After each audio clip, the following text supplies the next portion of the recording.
aksi reaksi tadi ya, saya harus katakan itu karena memang itu yang terjadi. Pak Hasri dan juga Pak Marsudi Suhud, seperti yang kita ketahui ada masalah kasus dugaan kasus undang-undang yang menjerat kemudian atau melibatkan Habib Rizik ya selaku pemimpin FPI ya. Nah kemudian ini juga akhirnya memberikan reaksi terhadap rencana aksi pada esok hari tanggal 9 Juni. Tapi saya bisa klarifikasi ya Pak Hasri ya sebagai sekretariat dari Presidium 212 ya. Ini benar kemudian aksi ini memang reaksi dari apa yang terjadi saat ini atau seperti apa? Ya, Presidium Alumni 212 dideklarasikan apabila kita melihat ulama-ulama kita, para kiai habaib dikriminalisasi.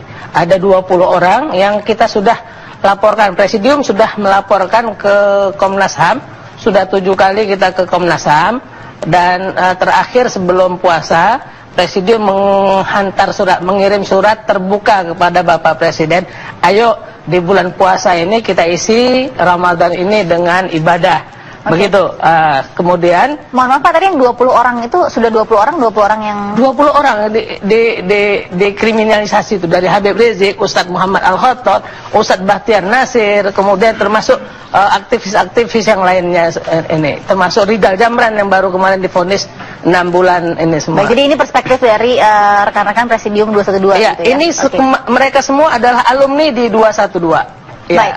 Oke, saya masih menunggu juga sambungan dengan pihak kepolisian ya Pak Marsudi. Tapi sebelum sudah tersambung, saya mau akan langsung menyapa Kombes Pol Argo Yuwono, Kabid Humas Polda Metro Jaya. Selamat malam Pak Argo.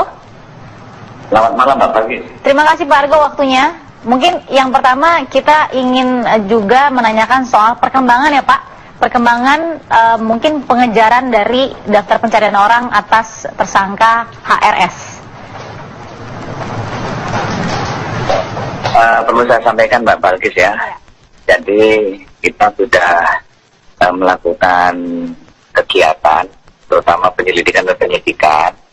Ya sudah kita mulai dari adanya laporan, ya, kemudian kita tindak lanjuti. Kemudian juga kita sudah memeriksa beberapa saksi, ya, saksi ahli, alat bukti semuanya. Dan saksi ahli pun sudah banyak kita lakukan pemeriksaan, sehingga serangkaian peristiwa ini adalah nyata dan ada di situ. Dan kemudian juga satu berkas pun sudah kita kirimkan kepada JPU. Ya, walaupun kemarin dari JPU menyampaikan ada P18 yang harus kita perbaiki, nanti P19 akan dikirimkan. Tidak masalah, itu memang suatu kegiatan, itu pasti adalah namanya perbaikan suatu berkas perkara. Betul. Kemudian berkaitan dengan yang tersangka ETA. Dan untuk tersangka RS, ya kita masih menunggu, ya, tetap menunggu. Kita sambil menyelesaikan berkas perkaranya atau yang sudah kita kirimkan ke JPU untuk memperbaiki dan tersangka Eva. Jadi kita tetap menunggu saja. Nanti kapan kembali ke tanah air baru kita lakukan pemeriksaan. Sebenarnya Mbak Pasti. Baik, itu jadi negosiasinya tetap berjalan dengan baik ya Pak ya. Nah, ini kan ada reaksi begitu Pak sejauh ini Pak Argo. Bagaimana tanggapan kepolisian soal reaksi yang mungkin akan terjadi pada tanggal 9 Juni? Ya tentunya tetap kami sampaikan bahwa ini adalah ada kejadian peristiwa. Nggak mungkin lah ini nanti kemarin yang disampaikan untuk dilakukan gelar perkara khusus kan nggak mungkin. Kita lakukan gelar perkara nanti semuanya kelihatan, kita buka semuanya kelihatan semuanya. Makanya kita tidak menghendaki itu, yang terpenting berkas sudah maju. Dan kemudian untuk masalah untuk kegiatan besok, memang sudah ada pemberitahuan ke Polda ya, kegiatan itu tapi akbar, zikir bersama dan buka puasa bersama. Yang rencananya jam 13 sampai selesai di Masjid Istiqlal. Dan tentunya dengan adanya kegiatan ini adalah ibadah, ya tidak masalah. Dan nanti akan melakukan kegiatan-kegiatan pengamanan. Ya terpenting aturan-aturan yang ada ya berkaitan dengan pengumpulan massa itu bisa dilakukan dengan baik. Demikian Bapak. Oke, mungkin untuk diteruskan juga Pak, tadi Pak Kapolda juga sempat memberikan pernyataannya kepada media ya soal jangan digeneralisir bahwa ini adalah upaya kriminalisasi. Ini karena kebetulan HRS adalah seorang ulama. Ini ada yang ingin tambahkan tidak Pak Argo dari penjelasan Pak Kapolda pada hari ini tadi? Namanya kriminalisasi itu adalah suatu tidak ada kejadian, diada-adakan sama polisi dan diperiksa. Akan di situ. Ini kan ada laporan, kita selesaikan ya. Nanti kita buktikan di pengadilan, itu di situ. Baik. Jadi nanti kita bisa artinya barang bukti atau alat bukti apa yang kita punya kita adu di pengadilan, ada wasitnya. yaitu hakim. Ya. Nanti biar semuanya jelas, terang benderang. Kalau nanti ada wasit ya, yang sudah ditetapkan oleh undang-undang yaitu Pak Hakim misalnya. Nah, ya tentunya kita berharap ya semuanya bisa kita dapat selesaikan biar semuanya tahu semua apa sih yang terjadi sebenarnya. Jadi kita tidak bisa mengade-ade, berasumsi ya. Jadi tapi kita harus dengan adanya aturan hukum yang ada di Indonesia yang kita tegakkan, nanti di pengadilan lah nanti kan kita lakukan di situ. Demikian Pak Kalbi. Baik, Pak Hasri tadi ditanggapi sedikit apa yang dikatakan Pak Argo bahwa diterima aksi damainya sejauh ini selama lancar dan tertib begitu ya. Bagaimana Pak Hasri?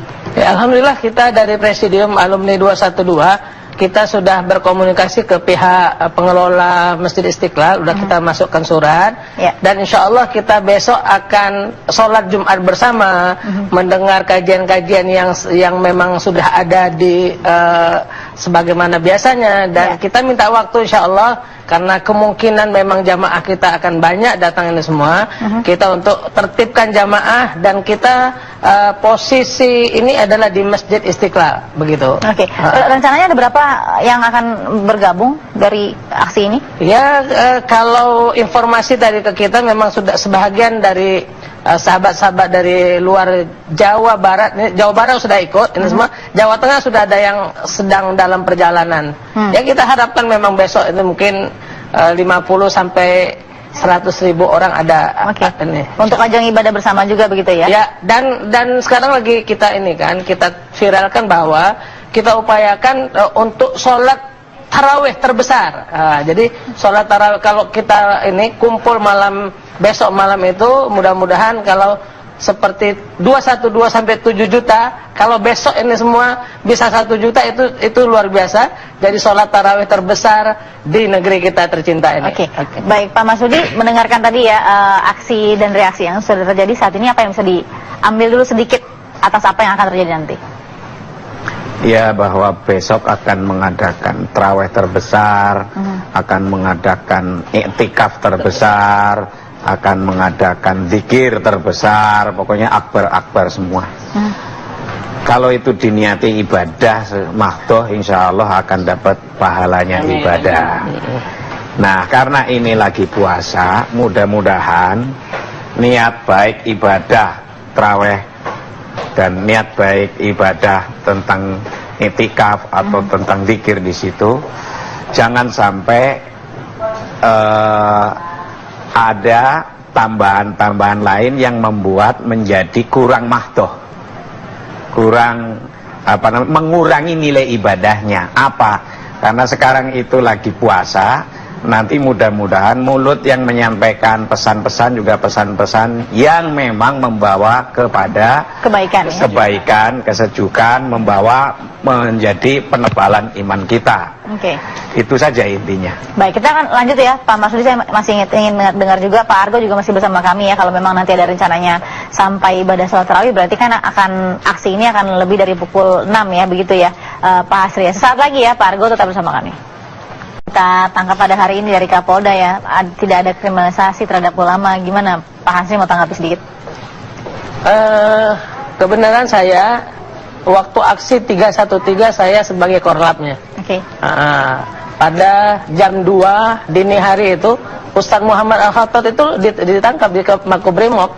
Sampai sekarang sudah 60 hari kemarin, dan katanya sekarang disambung, diperpanjang sampai tanggal 29. Sementara dalam 60 hari